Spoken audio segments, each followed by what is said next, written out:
Vitajte pri sledovaní seriálu 360 stupňových leteckých videomáp regiónu Biela Orava.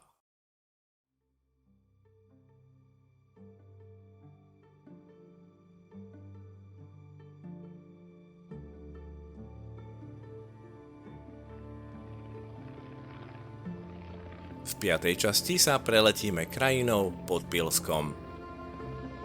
Pilsko je mohutný vrch v Oravských Beskydách, ktoré sú tretím najvyšším pohorím Slovenska. O Oravské Beskydy sa prakticky delíme s Poľskom, v ktorom sú súčasťou horského celku Beskyd Živiecky.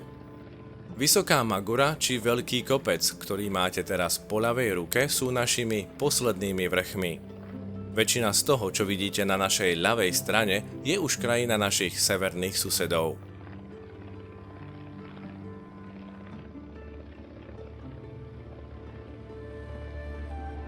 Priamo pred nami, na úpetí Oravsko-Beskydských svahov, sa objavuje obec Novoť. Novoť patrí medzi mladšie zamagurské obce.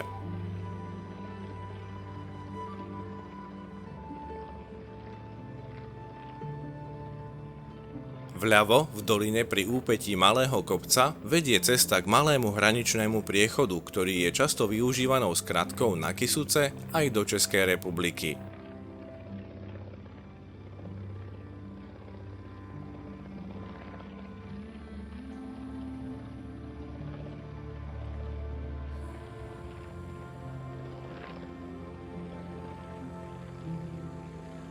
Pri križovatke ulic pred nami stojí škola, ktorá je pokračovateľkou bohatých dejín vzdelávania v obci, siahajúcich až do roku 1790. Novoťský chotár je rozptýlený do širokého okolia.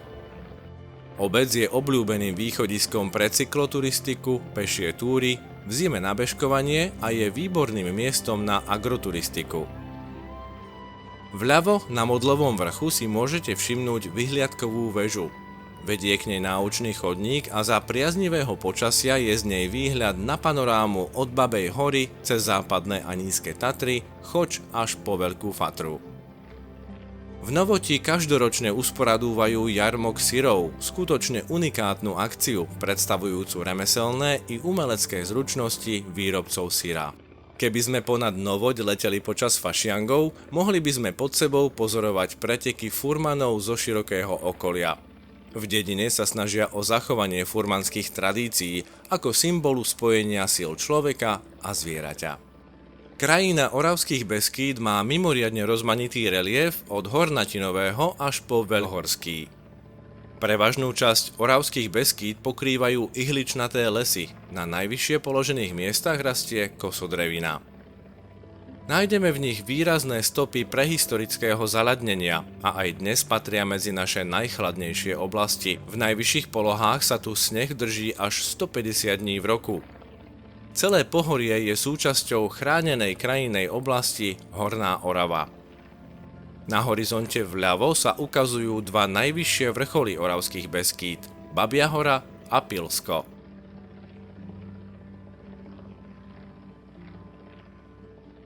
S výhľadom na ne sa blížime k obci Beňadovo.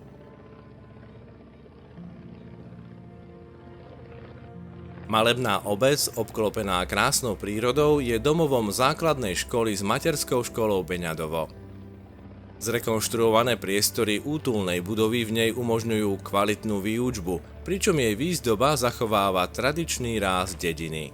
Viacúčelové školské ihrisko využívajú nielen žiaci na hodiny telesnej výchovy, ale aj ostatní obyvatelia obce všetkých vekových kategórií.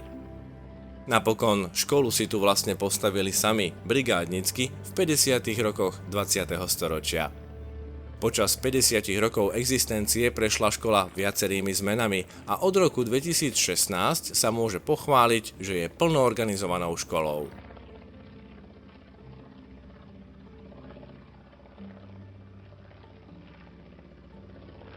Meníme kurz na sever a prehúpnutím sa ponad Chlapský Grúň sa dostávame k obci Mútne.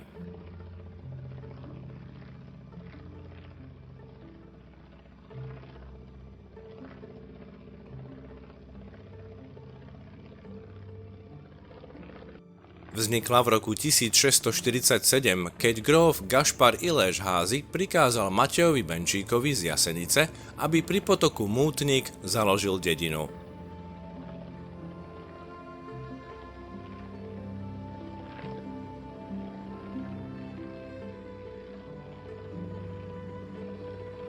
Priamo pod nami, v strede obce, žiaria biele múry kostola svätej Márie Magdalény.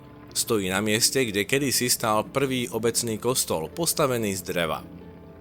Nedaleko od neho vidieť výrazne červené strechy areálu základnej školy s materskou školou. Vľavo si ešte všimnite časť Mútňanská píla. Nie tak dávno tam našli mimoriadne vzácnu vrbu čučoriedkovú. Je to zatiaľ jediný potvrdený výskyt tohto kriticky ohrozeného rastlinného druhu na Slovensku. Keď sa pozriete napravo, zelená línia medzi poliami vám krásne ukáže, kadiaľ sa vynie koryto potoka Mútnik. Vraví sa, že ho takto nazvali preto, lebo voda v ňom bola mútna aj vtedy, keď vo vrchoch nepršalo. Mútňania o svojom domove hovoria, že je chladnou dedinou s hrejivým srdcom, pretože priemerne mávajú až 200 mrazových a 80 ľadových dní v roku.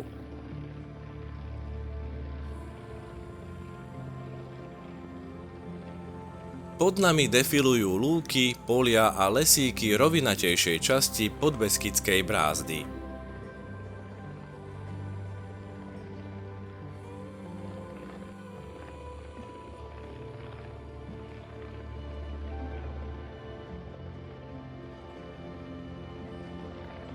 Letom pozdĺž potoka Mútnik a cesty popod úpätie Sochovho vrchu vpravo sa ocitáme nad obcou Oravské Veselé.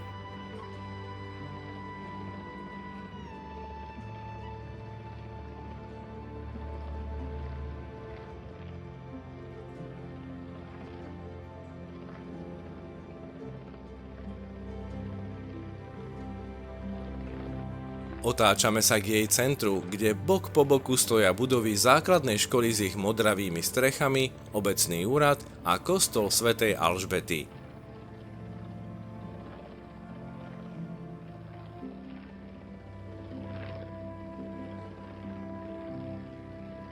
Ako aj v iných oravských obciach, predchodcom dnešného murovaného chrámu z 19.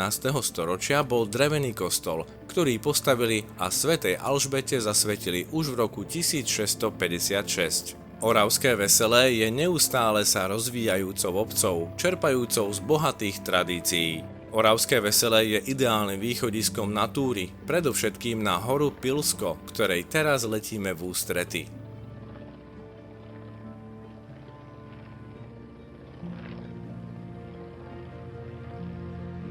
Všimnite si, ako hlavná ulica takmer dokonalo kopíruje tmavozelenými korunami stromov lemované koryto Veselianky. Voda tohto potoka vyviera z prameňa práve na svahoch masívu Pilska. Priamo cez jeho hrebeň vedie hranica medzi rozvodiami dvoch morí, Baltského a Čierneho.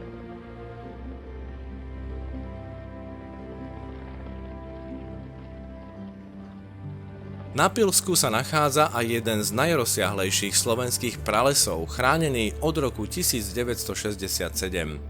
Niet pochýb, že Oravské Beskydy patria nielen medzi najvyššie slovenské pohoria, ale aj medzi naše najväčšie prírodné poklady.